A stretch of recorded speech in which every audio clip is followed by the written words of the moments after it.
All right, this is a special video that I'm making for one of my clients. I consider him one of those smart individuals. And I promised him I'll not promised him, I told him I'll make this video. So I'm making this video for him. But this is also to inspire you guys and warn you of the dangers of feeling overly confident. First, let me give you a bit about this client because this guy is pretty interesting. He's an Indian based in US, young chap. Okay, young. He's not old. Say in his 30s. He's one of those. You hear a lot of these people telling, "Na, I was once poor. I didn't have anything, and today." Then they stand with their Lamborghini and they say, "I made money by e-commerce, Amazon, drop shipping, this, that, and cryptocurrency."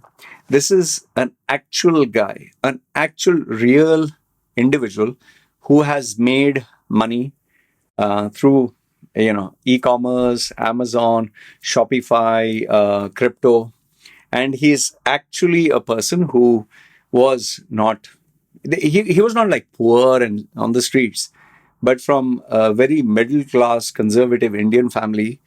He achieved all this by himself. Okay, seriously, by himself. And and how do I know it? He has actually shown me the actual photographs. He doesn't have a social media presence at all. Only for his business. He's very confidential, and he shared this with me. And the biggest shocker that I got was when he showed me photographs of him having known Andrew Tate. Okay, this is before Andrew Tate became famous. He was one of the early guys who bumped into Andrew Tate and gave him the actual formula for being viral, although nobody could replicate it. So you might feel, oh, Loy, what all stories you're coming up with? He is actually the person, and I wouldn't have believed him if he had not been my client and he had not paid me for my services. He is a serious, hardcore, high ticket client. That kind of guy. When he books a session, he will pay money. He really pays money. And you're talking of a young man, huh? And yeah, some of his stories, if I make a video, I've not taken his permission. I mean, we can literally make a book. I'll just give one story about him before I start telling you this story, this actual video. He is very simple.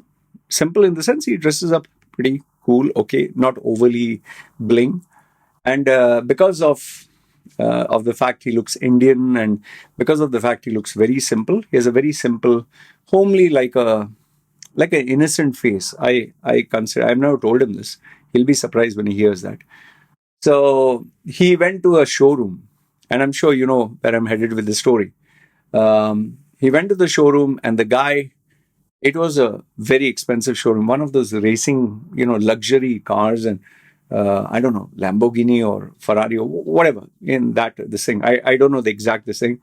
And the salesman obviously didn't give a damn because everyone else, he stays in that part of USA, which I can't mention, where everyone dresses like wow.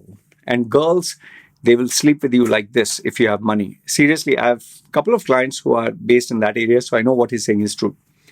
So he went there, and because he was not dressed up, like one of those Italian mafias, white suit, and having a hot girl wearing a red dress, showing all her boobies, ass, and this and that. He walked simple with slippers. The guy didn't even look at him. But then this guy checked out and found out the most expensive vehicle there, because that is one of his, sinful habits. He likes expensive cars and he likes hot girls. Normal young man. So when he chose that car, even the salespeople didn't believe he was going to buy it. Nobody gave him any importance. But when he took out the money and, the typical Hollywood, this thing, you carry the money in the bag. I don't know whether he carried everything, but he told me, as far as I remember, dropped the money on the counter and, he got the car. Ever since, he has personally been invited every time there was a new model that was launched personally and by the CEO of that particular car. I didn't believe all this until he showed me evidence. Okay, so whether you believe it or you don't believe it, understand this much, that there are Indians out there, or Indian origin, or young men, or whatever you call it, with no hardcore education, who are not overly qualified, but who are seriously making money on something that I absolutely hate: cryptocurrency, Shopify, e-commerce, and Amazon, all that stuff. So he's one of these guys. In fact, there are many other stories, but I'll limit it to this. So this guy has been my client. I don't know how he bumped into my videos, and he always books sessions where he wants my opinion on a couple of things where he believes I have more experience. Okay. So once a while, he sends me a comment challenging the video that I put up. So here, what he said is, "Hey, Lloyd, genuine question, no argument intended." I'm actually reading what he sent me, WhatsApp. "If success is just being at the right place at the right time and getting lucky, what is the purpose of all this self-improvement coaching?" He's trying to jab me a little bit. And he also mentioned, "Also, you said you got hot girls with the Range Rover." I had no girls even with my Lambo or my McLaren. Only young boys came to, talk to me when I was getting gas filled up. Okay, girls didn't ask me out. I don't know how you pick them up. So I told him, "Boss, say, listen, my Range Rover that I got was from my owner, and I was showing off to girls, means women, not girls, women who were like not the elite, like how he focuses. He focuses on the creme de la creme. He's in the rich crowd, those elite people." I said, "Mine is more middle class." So middle class people, Range Rover is an impossible dream. Impossible. It's not even a dream. They will only dream of a Pajero in Dubai. And with regards to the success at the right place, right time, why do you need self-improvement and coaching? I genuinely gave him a lengthy answer, which I'm sure he respected. Okay, if you want, you can request me. I'll send the same answer to you. And I told him it's all about being lucky. But then that is where this video idea came, where I told him that you can get lucky, but you can lose everything. And then I told him, "See, listen, instead of me telling you about it, I'll make a video." So he was like, "Oh, I'll be very excited to watch." So this, gave you a little bit of backstory. Now, the video that I want to create, I know it's like literally 8 minutes, and now I'm starting the video, but it's fun.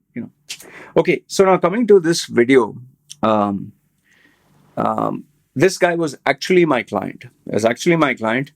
And it's actually one of those sad stories. Sad stories because the guy from zero made $1 million, seriously. And he is the only person that I know made the fastest 1 million, okay, AED dirhams. And he's also the person who lost the entire all 1 million in the fastest way possible. So what happened? Obviously, can't share with you details, but I'll give you the gist of it. This guy, when he went to UAE, brand new, typical Indian chap. He's from South India. So, basic IT skills. He had IT skills, and he knew programming, he knew all that language, and he got a basic job. In UAE, obviously, you need the fundamental basics to survive in UAE. Driving license, then you need to get your house, just basic things to settle down in UAE. So after he got his job, when he started to search for an apartment and search for, how to get his driving license, that is where he bumped into a service provider who could help him get these things done. Okay. Especially the information with regards to how to bring his family, because he was totally new. He didn't know anything. Then how to get the driving license. Okay, products and services, fine. So I'm just careful. If you see me, struggling, I'm very careful, because the person, which if I give you even the clue who it is, you'll get it like this. I don't want, because the client has trusted me. Okay, so let's assume one of the services that he wanted, when he went to this company, he literally had to wait there for I think 2 or 3 hours, because everything was being done manually. Okay, to get the papers, to get the whole work done, and he ended up wasting the whole day. And then he had to come back the following day. Following day, again they wasted quite some time. Then he had to come back the third time. So after he came back the third time, he got all the details, and he realized everything was being done manually. And this company is belonging to like one of the sheikhs, not directly the ruler, but his relatives. So he had an idea, because he knew IT and he knew programming, that why not we automate all this, okay? And he'll make a customized software, and he'll make it easier for them. Where they have to wait for 2 days or 3 days, you can get it done in few minutes, which was like wow, okay. So he actually had the courage, and this is very common with South Indians. They're very proactive. He actually had the courage to ask an appointment with the CEO, the main guy. Okay, and CEO turned out to be the Sheikh himself.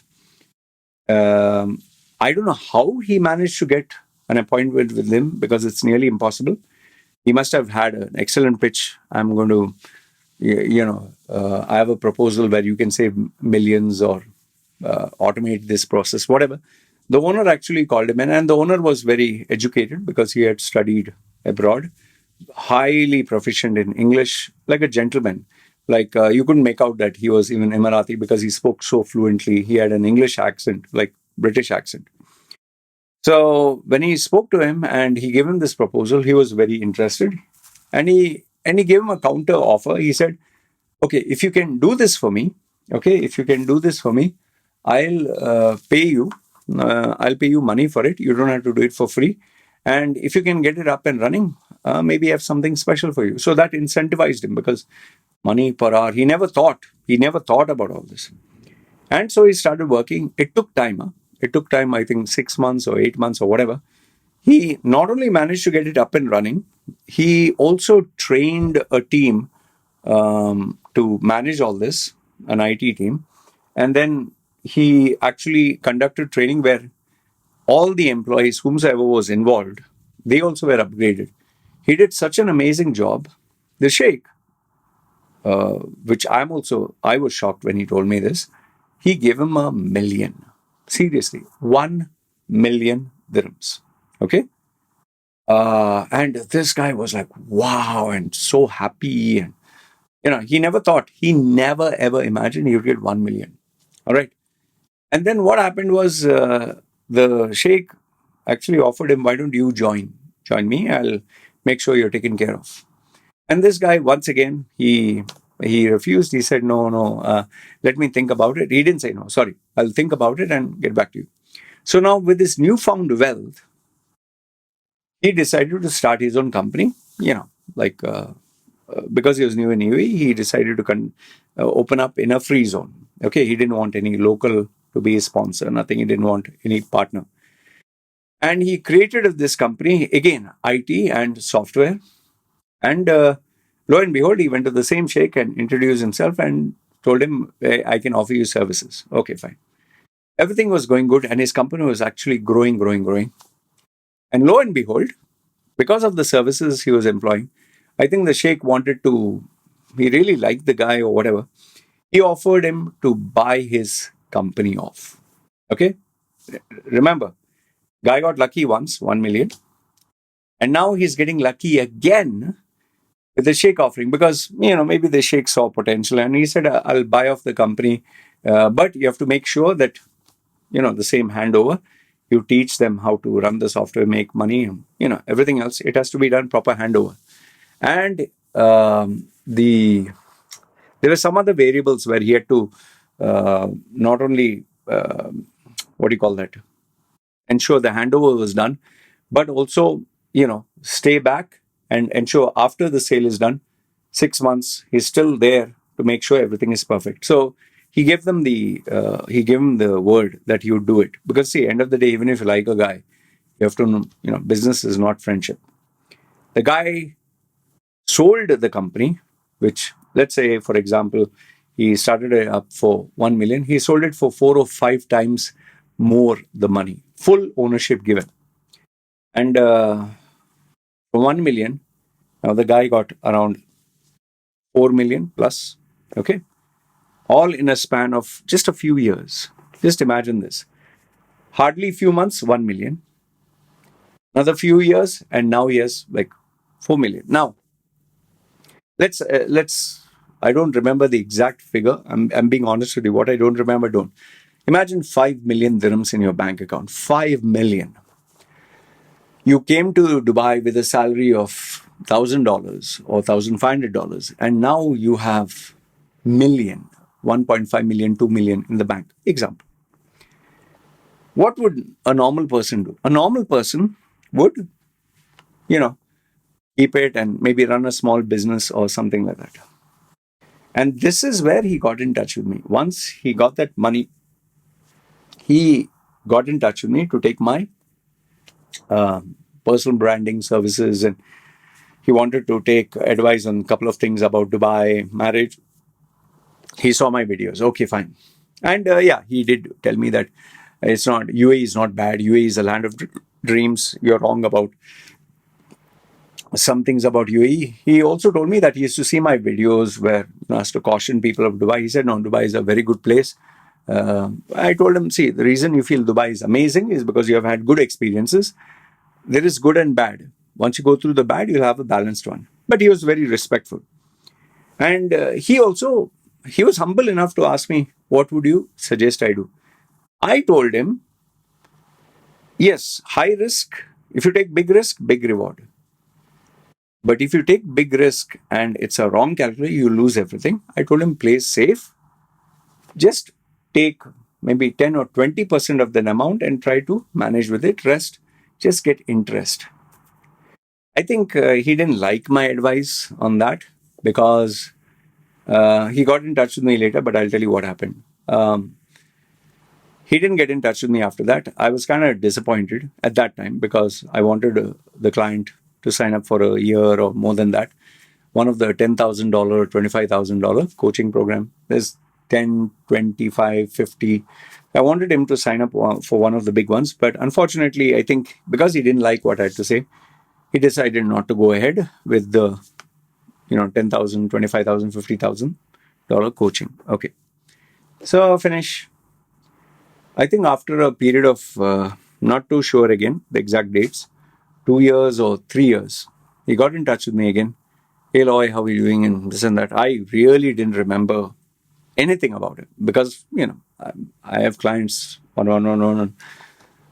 So then he told me, remember, I'm that guy about that 1 million. And I was like, oh, because, that's a rare thing. So I remembered him and I said, you. And I told him, I can't remember your name for the life of me. And then he told me his name and he sent me, I said, just give me an email because we had our communication kept there. So then I was like, oh.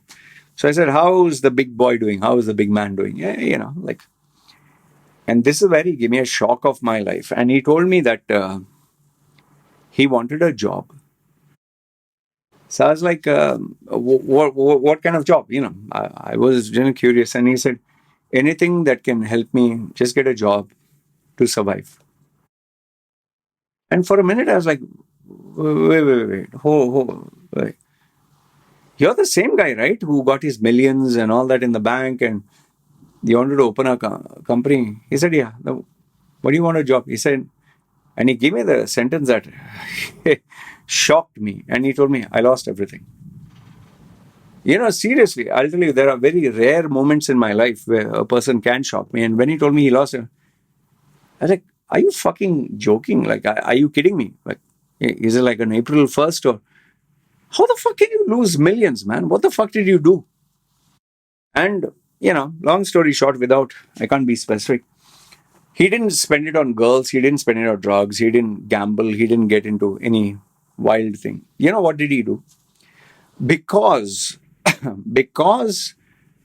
after he got that million and he started the company and he started a company and he was able to sell it for 2 or 3 times more the amount of 4 times, whatever. He decided that he was going to create companies like this and sell it for 4 to 5 times the amount. Okay. Well, actually, if you look at it, it makes sense, right? You did it once, repeat the recipe, you'll get the same result. That is if you're cooking. But running a business is not cooking, and running multiple businesses is like different dishes of different cuisines. It has different ingredients and different variables, different temperature, different ways of cooking. This guy started not one business, multiple businesses. Before he only had one business with few people, like two or three or whatever, and slowly now he created one business here, doing this, one business doing that, one business doing that. Then he appointed people. Okay, you this team will do this team will do this team will do this, and he appointed working partners or something like that for each one. And on top of that, he started investing, trying to be like an angel investor in other companies. He would invest 40% for X amount of shares, like how they do in the Shark Tank thing. I don't know how that works, but he would invest for a certain amount of equity and control. Okay, and this guy, he literally spread himself thin across every single place where he could put some amount of money, because his logic was, I'm going to get money from multiple sources. Okay, and he even invested in apartments and all sort of where he could give things on rent, and opened up a fast food, opened up a coffee shop, opened up a cafeteria, opened up. He just he, in other words, he thought he was invincible. The the problem is the guy scattered himself so thin. He was not able to supervise and control everything. And before you know it, all of them were in the red. All of them here, you have to pay salaries, you have to pay for the expenses. You are legally bound by what goes on in the company. Some of the companies, it seems the guy made a mess. Some of them, they were doing illegal stuff, behind his back. Some were taking the money, swindling. Employees were just, you know, petrol. They were using cars for their own this thing, accidents. So many problems were there. And then there were many checks that were issued. One company, they even had to put one of the guys in jail because he issued PDCs and, took material and sold it privately. It was a complete mess. And the companies that he invested in, where he thought he could sell it, it turned out that he when he wanted to sell his shares, or they didn't want to pay him that kind of money, or they didn't have the money, and very soon he realized some of them were running at a loss and some shut down, and in other words, he lost everything. And to keep himself afloat, because his pride would not let him buy or believe that he was a failure, he did the one thing he should have never ever done, and that was take loans and take spend on credit cards, because he had to pay, some some of these big government jobs, and he didn't want a legal case on him. And that is why, because he took loans and credit cards, now he couldn't leave the country. You can't leave the country if you have all this. And finally, out of desperation, out of all this, he had only one thing left to do, and that was go back into the corporate world. When I heard all this, I'll tell you, I have never been so disappointed, so upset, even though it was not my own money. I was like, come on, man, come on. How can you, like, I felt so bad for him. I really felt so bad. And he was completely broken. His confidence was not there. Nothing was there. I recollected when I was speaking that time, he is so vibrant, and he was like a wow. And now he was completely broken down. I mean, I could literally feel he was tired of crying. It was that bad. Finally, made his resume and all that. And he said, Loy, just pray for me, brother, this and that, whatever. And after that, it just vanished. I did try to send him a message, but I guess his number was also not working. So, yeah. So, if you actually look at it, see, he was the right guy at the right place at the right time. Everything was right. But the decisions that he took was wrong. The actions that he took was wrong. And he was not ready for it, man. Sadly, he was not ready for the success that he had. And he was telling me, if I could go back in time, I would have listened to what you said. And hindsight is always 2022. No? Sorry, 22. Hindsight is always 22. Himself was telling me, if I could go back in time, I would have followed what you said. Just taken 20%. He said, I thought I could never fail. I thought I was invincible. I thought it was so simple because I just got luck after luck after luck after luck. And then I thought I could. He actually wanted to be multi-millionaire and billionaire or whatever. Anyway, the reason why this story is still stuck with me is because I was involved in his journey a little bit. Although he chose not to be my client, which was sad. Money would definitely help. But he didn't like what I had to say and went away. And finally, when he lost everything, it's like, being the father, being a parent of child. You tell the child, like, for example, study, study, study, and they don't study. And then they come back and say, you're right, dad, I should have studied. Or you tell your child, like, daughter, don't marry this boy. He is very bad. He'll destroy your life. No, dad, he is your old timer. He is different. He really loves me. He's not like that. And then they do what they want. And after a few years, they get divorced and the daughter comes back and says, Dad, you're right. But then it's too late, right? I feel bad for the guy. I did give him a couple of suggestions and solutions, everything from going back to that same guy who he made that software and this. Because I told him, if you go door to door hunting for your CV, they'll not recognize your value. Try going to the same old guys who know your value. Maybe something will happen there. Never heard from him since. I guess maybe life has been okay. That's why. Anyway, this is what I wanted to share. And I made this video especially for my young Indian origin guy abroad who is with his what expensive cars? What, Lambo or McLaren? Yeah. Anyway, let me know your thoughts. What did you think of this real story, and what would you have done if you got millions? Me? I'll just keep it in the bank and live simple life, like South Indians say. Big risk, big reward, Baba. For me, at least now, I'm too old to take any more risks. I'm not going to take any risk. Simple, just simple. If I win a million or whatever, keep it in the bank, live simple. And live off that little. Enough. Like MySpace guy who sold it for millions or billions, and then he set sail in a very simple life. Offline. Anyway, this is what I wanted to share with you. Let me know your thoughts in the comments below. And what would you do? Definitely comment. What would you do if you had millions? Love to hear your thoughts. Guys, take care. This is me signing off.